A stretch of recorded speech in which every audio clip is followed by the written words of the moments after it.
इस देश में हर हत्याएं गोली से नहीं होती है। कुछ हत्याएं चुप्पी से होती है, तो कुछ डर से होती है, तो कुछ न्याय के नाम पर होती है। उत्तर प्रदेश एक तरफ बहराइच और दूसरी तरफ उन्नाव, दो अलग अलग घटनाएं, लेकिन सवाल सिर्फ एक, क्या कानून सबके लिए बराबर है? पिछले साल बहराइच में माहौल तनावपूर्वक था।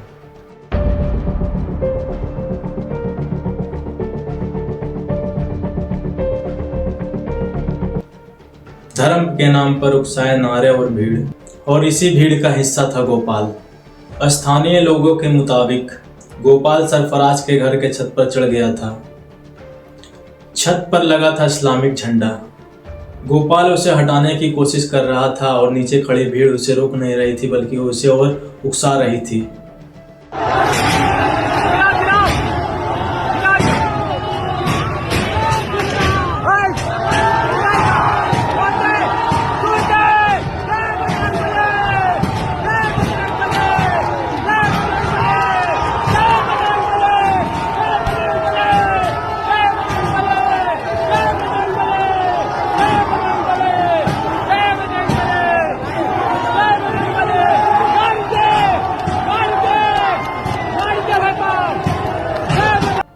लेकिन ना गोपाल को रोका गया और न भीड़ को रोका गया, और ना ही हालात काबू में किए गए। लेकिन पुलिस बस देखती रही। अगर पुलिस बीच में आती तो शायद आगे जो हुआ वो नहीं होता। इसी उकसावे और अराजकता के बीच भीड़ में से गोली चलती है, और गोली सीधे गोपाल को लगती है।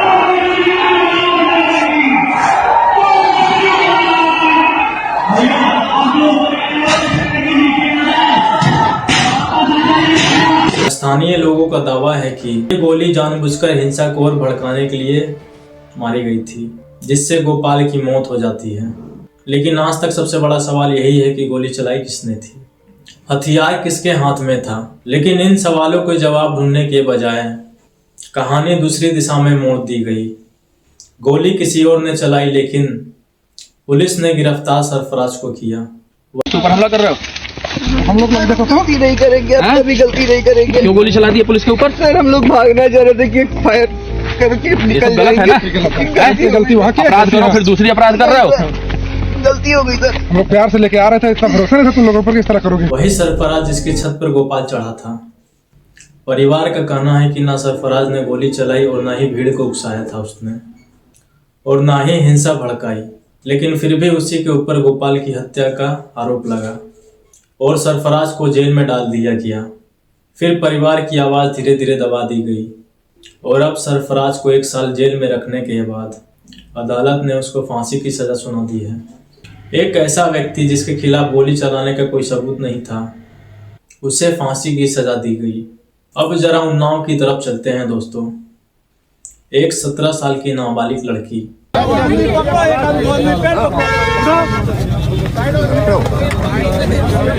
दिल्ली पुलिस की टीम है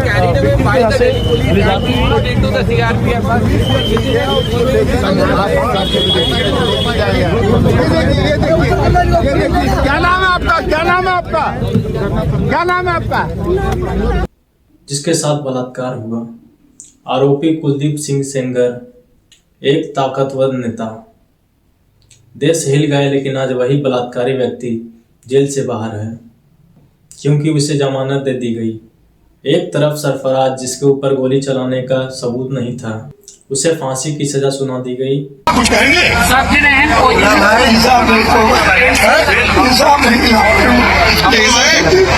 कुछ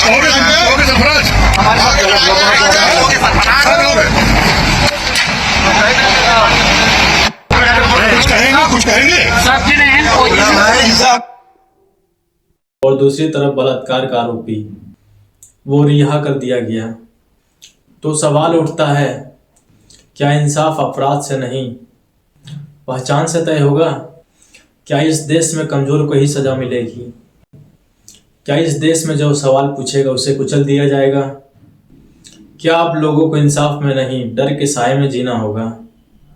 बहराइच वायलेंस और उन्नाव रेप केस, 2 अलग अलग घटनाएं, लेकिन सवाल सिर्फ एक, क्या भारत में इंसाफ सबके लिए बराबर है? ये वीडियो किसी को दोषी साबित नहीं करता है, ये सिर्फ पूछता है, अगर गोली किसी और ने चलाई तो सजा सरफराज को क्यों? अगर बलात्कार साबित हुआ तो आरोपी बाहर क्यों? ये सिर्फ बहराइच और उन्नाव की कहानी नहीं है, ये आज के सिस्टम की सच्चाई है दोस्तों। अगर आप मानते हैं कि इंसाफ, धर्म, ताकत और पहचान देखकर नहीं होना चाहिए तो इस वीडियो को पूरा देखें और शेयर करें और अपनी राय कमेंट में लिखें दोस्तों। और देखते रहें द रेड वाइन्स। धन्यवाद।